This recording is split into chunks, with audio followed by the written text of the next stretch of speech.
There's a cruel irony to success. I mean, you ever wake up one day, you got everything you want on paper, the status, the title, the money, the house, recognition, whatever, but you feel empty. That's what happened to me. By age 39, I'd achieved all my goals. Got to the top of the mountain. I'm like, I've got no more mountains to climb. I even felt like kind of a dick. I'm like, wow, I got everything I wanted. What's the fucking problem? And to add insult to injury, I didn't even know what I wanted anymore. I just knew that this wasn't it. So maybe you think there's something wrong with you. No, there's nothing wrong with you. You're just stuck in that high performer mindset that rewards performance, not reflection. I mean, for 15, 20 or more years, you've been sprinting up that career ladder like your ass is on fire, but then you got to the top of the ladder and like, shit, this might be leaning against the wrong wall. You've been trained to measure your self-worth by how fast you produce and how much you produce. You've nailed every KPI, every goal, every fake ass, company performance award or whatever, but you forgot to measure the one KPI that means the most, whether or not you feel alive. So you tell yourself, it's fine, it's just a rut, right? And you sweep it under the carpet. But deep down, you know it's not fine because you're just surviving, not living. And nobody even notices because high performers, we like to save face. We keep it all bottled up inside. I get it. Been there. I was an award-winning chef for 27 years. Had everything that society would deem as a success, the status, the title, the pay, the package, everything, right? I was crushing it. But inside, I felt emptier than the toilet paper aisle during COVID. I hit every goal. But what did it get me?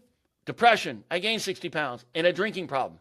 And every night, I'd sit there and drink and wonder, is this what I worked my whole life for? Here's what I learned the hard way. You can't saute transformation on high heat. You got to cook it and let that shit simmer. Here's why most high performers stay stuck. We confuse being good at something with being meant to do it forever. I mean, in my case, I was married to my job. I thought it would be my life. So when I stopped loving what I did, I thought, wow, what's wrong with me? And we tell ourselves, well, it's all I know.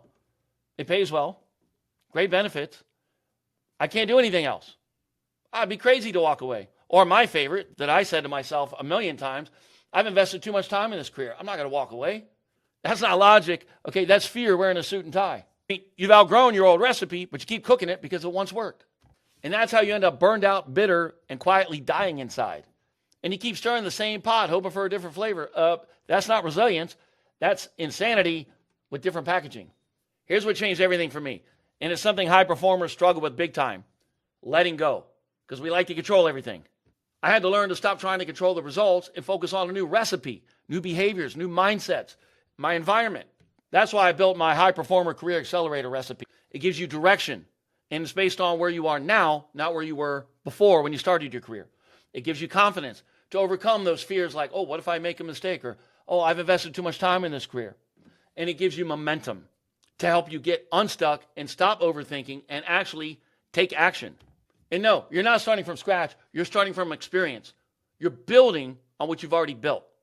You're not lost. You're just cooking a new dish. Here's a little exercise for you.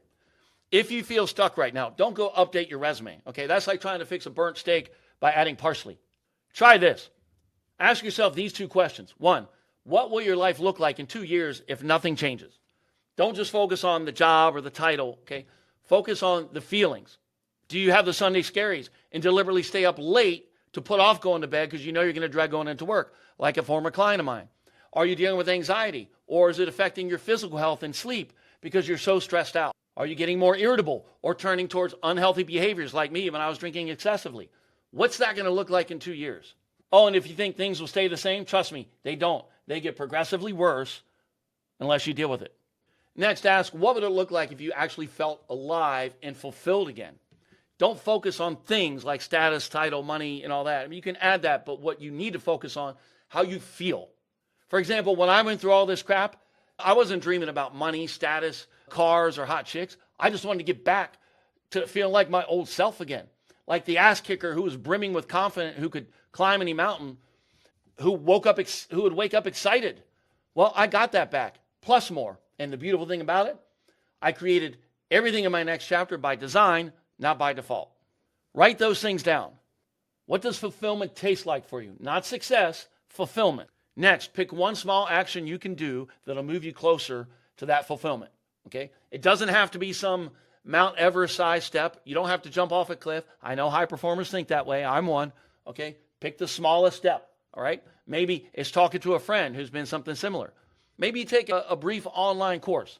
Or it could just be something as simple as admitting and owning I'm not happy. I need to make a change. Because sometimes people don't even get to that part. Because you got to get to that part before change can even happen. Freedom doesn't start with a new job. It starts with a new story. So look, you don't need to burn your life down to rebuild it. You just need to stop pretending you're satisfied with mediocrity and tolerating your life the way it is. I did that shit for years, and I faked it for so long, and I suppressed how I felt. I became numb, and it actually became normal. And when that becomes your new norm, that's a dangerous place, because if that's the norm, you can't see it. Fortunately for me, I finally did wake up and see it, albeit 5 years later and losing $250,000 and lost potential earnings. So at 41, I left my career, no job lined up, no idea what I wanted to do, and I had just 2 suitcases to my name. I reinvented myself from scratch and ended up happier, richer, and in better shape than ever. So if you've been waiting for a sign, this is it. You're not behind, you're just between chapters. But the next one won't start until you stop reheating the past and start cooking a new recipe. Feeling stuck isn't the problem. Staying there is. I know you don't like asking for help. High achievers don't, because to us, asking for help means failure. No, asking for help is not failure. Remaining where you are, that's failure.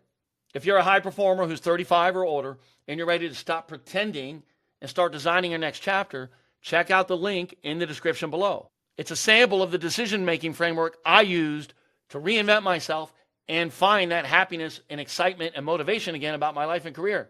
Cheers.